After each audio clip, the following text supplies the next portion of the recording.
Venice, a love letter on water. Venice is a city that seems painted rather than built. Nestled in the Venetian lagoon, only a few kilometers from the Adriatic Sea, it rests upon 118 small islands, connected by over 400 bridges. Every reflection, every canal, every bell tower feels like part of a dream that somehow became real. Here, time moves differently. Light dances on the water, shadows glide under ancient arches, and the air is filled with whispers of centuries past.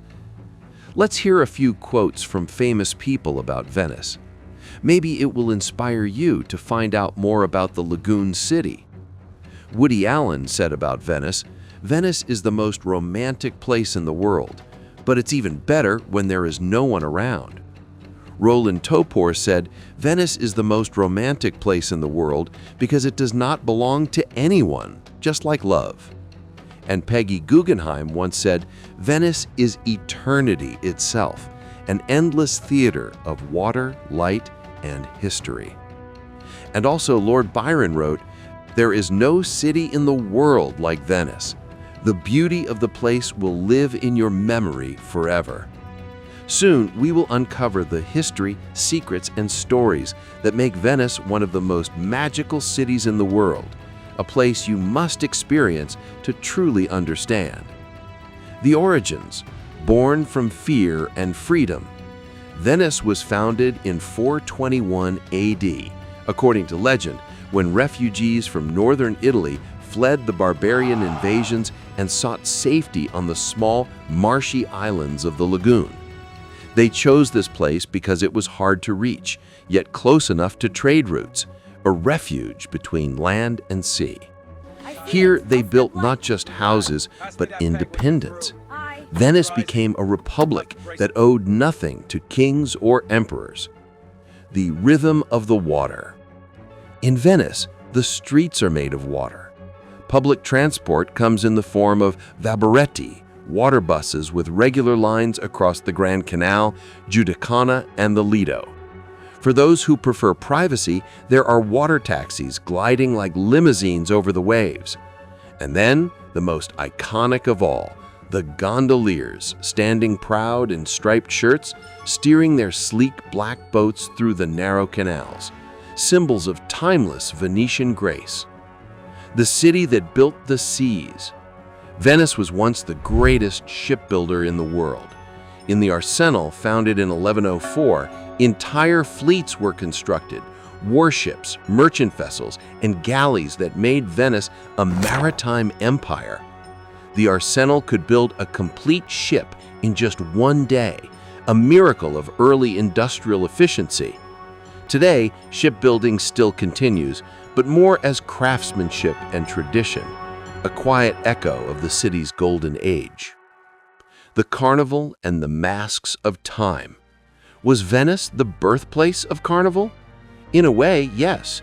The Venetian Carnival dates back to the 11th century and reached its peak in the 18th century. For weeks, nobles and commoners became equals behind masks of porcelain and velvet.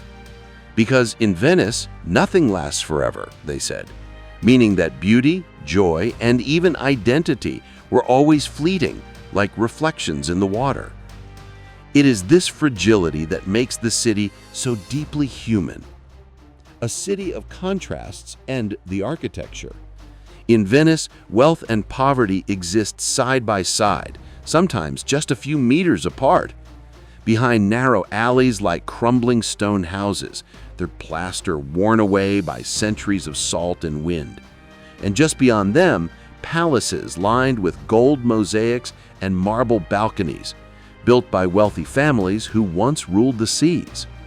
Venice is both a masterpiece and a ruin, always on the edge between grandeur and decay.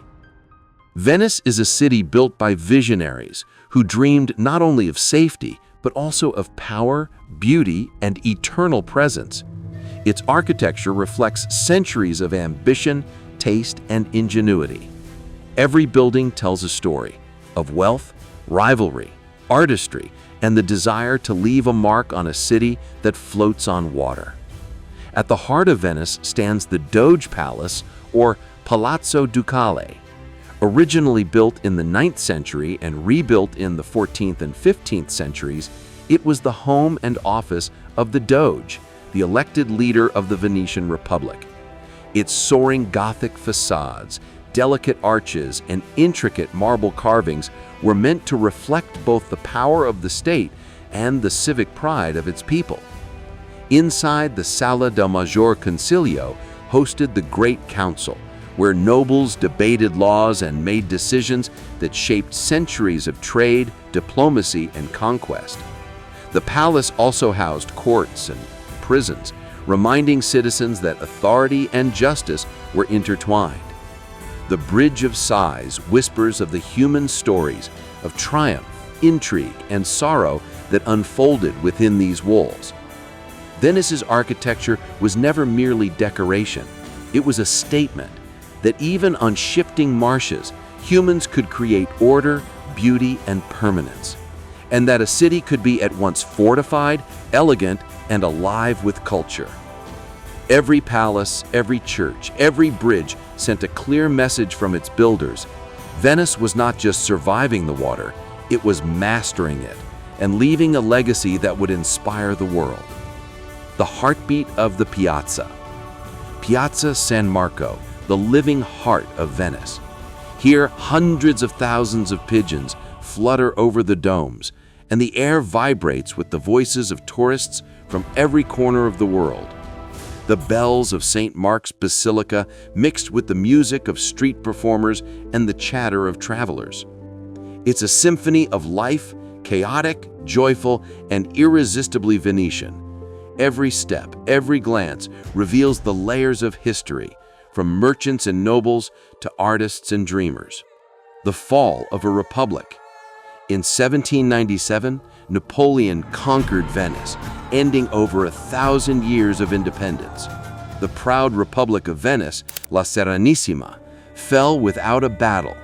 Its golden lion of St. Mark's was lowered in silence, and the city's political power vanished almost overnight.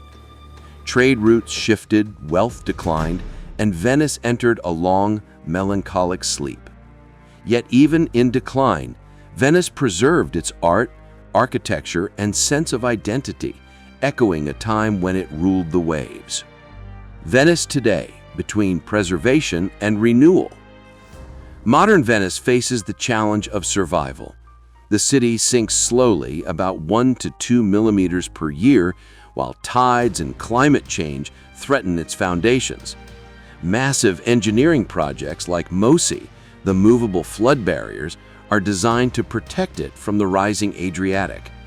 Yet Venice remains more than its struggle. It is also a living stage for art and culture. Every 2 years, the Venice Biennale brings together the world's leading artists, architects, and filmmakers. Films like Death in Venice, The Tourist, and Casanova have made the city immortal on screen, rivaling Cannes and Berlin in artistic prestige. Venice continues to inspire, showing the world how beauty, creativity, and human ambition can thrive even on water. You are welcome in Venice. City of love and illusion. Venice has always been a city for lovers. Casanova once walked these alleys, seducing and dreaming in the same places couples now photograph their first kiss. Celebrities from George Clooney to Natalie Portman have celebrated their weddings here. But it's not fame that draws people, it's the feeling. The city slows time. Love becomes visible in every reflection on the water, in the light that dances across facades, and in the quiet intimacy of a gondola ride. Venice is a city where dreams take form, where romance becomes tangible, and where hearts are inevitably enchanted. To all lovers of the world, you must come to Venice at least once. Do you want to do something special for your love? Do you want to renew your relationship? Venice can help. Drifting dreamily through the waterways on a gondola will make you forget everything else. Come in spring when soft light dances on the canals, or in autumn when mist wraps the city like a secret. Stay in places that breathe Venetian spirit, at the gritty Palace, Hotel Daniele, or the Ca Pisani Boutique Hotel. Explore, dream, and fall in love with every corner, every bridge, every canal. In the video description, you will find hotel details and links to the international website for Venice. And when this story touches your heart, like the video, subscribe to the channel, and share it with someone you would take to Venice. Perhaps one day we will meet there, on a gondola beneath the Rialto Bridge as the lagoon turns to liquid gold.